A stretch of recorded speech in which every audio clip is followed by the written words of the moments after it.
हमें मंदिर एडमिनिस्ट्रेशन के ही लोग बता रहे थे, एक कोई छोटी सी बालिका वो रोज पत्र भेजती जगन्नाथ जी को, और जगन्नाथ जी को कुछ और शब्द कहकर के संबोधित करती, वो भैया मानती, उसके कोई भाई नहीं थे, तो वो कहती हे जगन्नाथ जी आप मेरे भाई हो।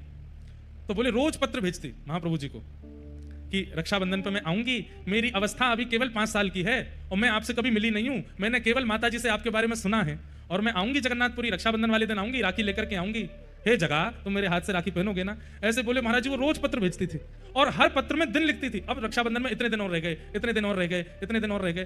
तो बोले मैंने वो पत्र पढ़े और पत्र पढ़ करके उनको पत्र वापस भेजा उसके निवास पे कि मैं मंदिर का ही एक अधिकारी पत्र लिख रहा हूं, मैंने तुम्हारे सारे पत्र पढ़े और सब जगन्नाथ जी को अर्पित किए, रक्षाबंधन वाले दिन तुम आ जाना और मेरा दफ्तर यहाँ है, मेरे दफ्तर पे आके अपना नाम बता देना, फिर मैं तुम्हारा हाथ पकड़ के लेके जाऊंगा और महाप्रभु जगन्नाथ जी को राखी पहनवाऊंगा। बोले महाराज जी मैंने उसको पत्र लिख दिया।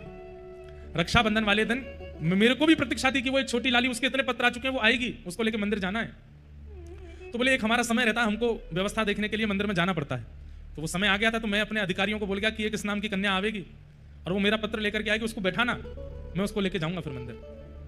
बोले हम सब व्यवस्था देखने के लिए गए, व्यवस्था देख करके आए, तो मैंने पूछा अधिकारियों से कि कोई लाली आई थी क्या छोटी? बोले हाँ एक 4 साल की 5 साल की बालिका आई थी और आके थोड़ी देर बैठी रही, फिर पता नहीं कहाँ चली गई।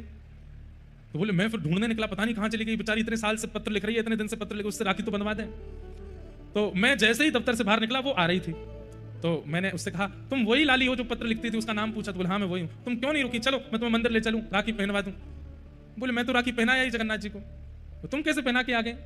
बोले आप यहाँ थे नहीं, मैं आई तो मुझे किसी ने कहा कि आप तो अभी गए, थोड़ी देर बैठो, पर पता नहीं कहाँ से एक भैया आए बाहर से और मेरा हाथ पकड़ के, गोरे चिट्टे भैया बिल्कुल इतने गोरे।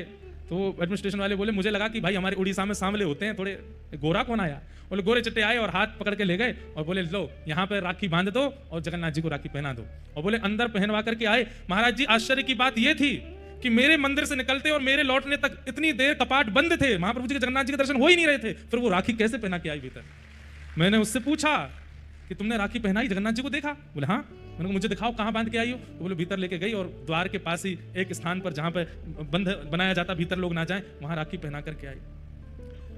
कपाट बंद थे, वो भीतर कैसे गई?